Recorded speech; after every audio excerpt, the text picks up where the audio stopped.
We turn to some facts and context about one of America's fault lines after this weekend's shooting. How we all view immigration. Our views come from experience, of course, from our feelings, from words, which is why battles over how to handle immigration often turn on the words we use. Undocumented versus illegal. Asylum versus anchor baby. See, ladies and gentlemen, you're not allowed to use real words. You need to use broad brushes. You need to cover them up. That's why you're not allowed to use pronouns. It's why you're not allowed to identify people based on their biological reality. This is the left's insane world. If you're here illegally, we used to say you're an alien who's here illegally, hence an illegal alien. No, they're undocumented. Undocumented. Let me ask you something. If you don't file your tax returns, are you accused of being, you're not providing documentation on your tax returns, or are you called a tax cheat?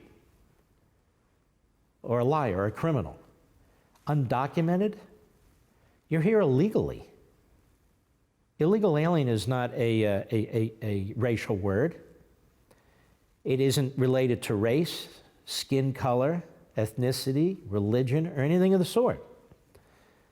But I'm sorry, that's the way it goes. And so now if you use illegal alien as opposed to undocumented, well, there's a problem with you. So what it is what I keep saying. They steal the nomenclature. They claim the power to position events.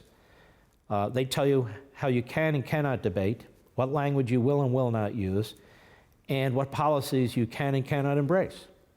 And this is your freedom of the press. Go ahead. Some words can be offensive because they are dehumanizing or worse. Now, Donald Trump's calling conservatives who are not white supremacists, that's offensive to me. Calling my president Hitler and Stalin and Mussolini, that's offensive to me. Calling people who supported Donald Trump deplorables and irredeemables, that's offensive to me.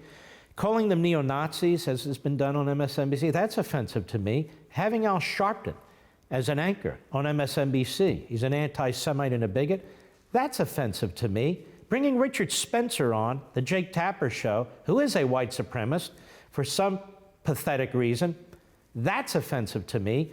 Having a professor from Temple University on the payroll of CNN as a paid contributor for years, who they've now find out is an anti-Semite and then have to fire after pressure from people like me, I find that quite offensive, and I can go on and on and on.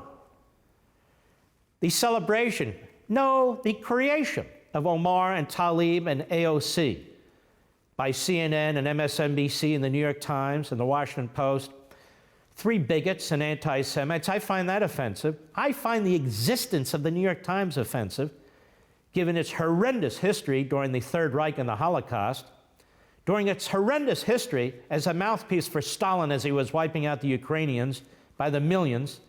I find that very, very offensive. For all this and much more, sign up for Levin TV.